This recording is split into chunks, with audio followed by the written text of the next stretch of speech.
телеканале «Россия» продолжают «Вести Чувашия». В студии Дарья Паскарюк. Здравствуйте. На календаре пятница, 6 мая. Поддержать работников сферы информационных технологий. В России стартовала программа льготной ипотеки для IT-специалистов. Ставка не более 5% годовых. На получение льготного кредита на покупку квартиры могут рассчитывать люди в возрасте от 22 до 45 лет. При условии, что IT-компания, где они работают, аккредитована. Программа будет действовать до 2024 года. До этого времени планируется выдать до 50 тысяч кредитов на общую сумму около 240 миллиардов рублей. Сегодня в Чувашии стартует традиционная акция «Книжный марш Победы». Жители региона пройдут по улицам городов и сел, держа в руках произведения о Великой Отечественной войне.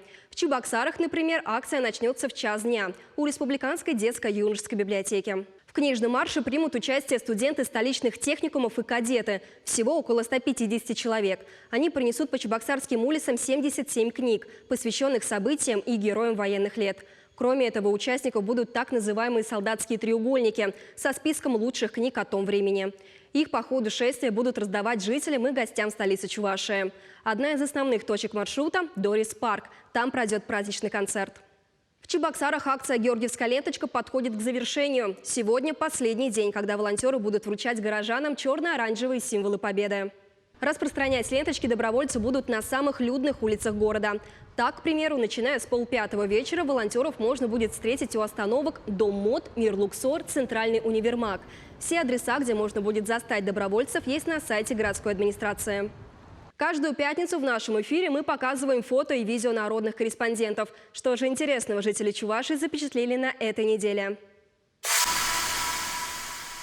В Чебоксарах на проспекте Тракторстроителей на этой неделе чуть не состоялась нелегальная автогонка. Принять в ней участие собирались не менее 17 машин. Однако об этой затее стало известно сотрудникам ГИБДД. И прибывшие на место инспекторы не только помешали гонщикам посоревноваться, но и некоторым водителям выписали штраф за нарушение требований тонировки автомобиля.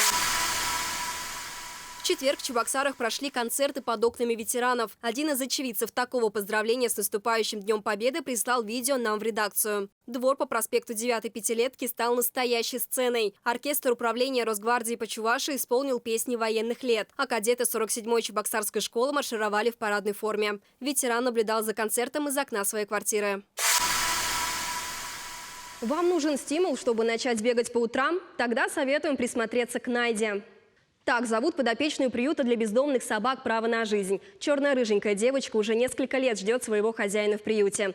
Найда полностью здорова и стерилизована, но самый главный ее козырь – это жизнелюбие. Собака компанейская и очень любит смешить своими выходками, рассказывают в приюте. И все ради того, чтобы человек, который рядом с ней, не хмурился.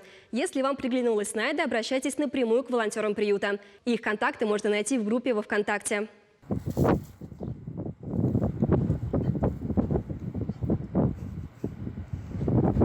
Таковы вести к этому часу. Желаю вам продуктивного дня. Оставайтесь на телеканале «Россия».